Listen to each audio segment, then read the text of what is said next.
Assalamu Walaikum. In this video, I will show you how to remove image background from Google Docs. Let's get started.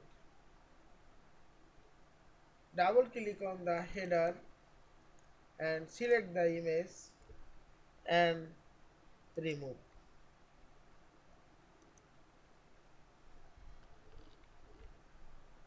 Or you can go insert menu, watermark and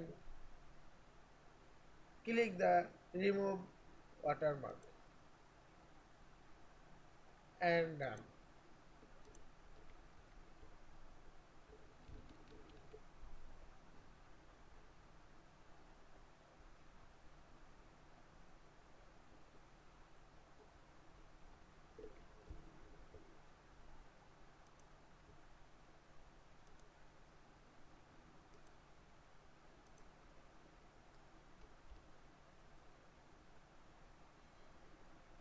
I hope you enjoyed this video. Please subscribe to my channel, like, comments and share. Thanks for watching.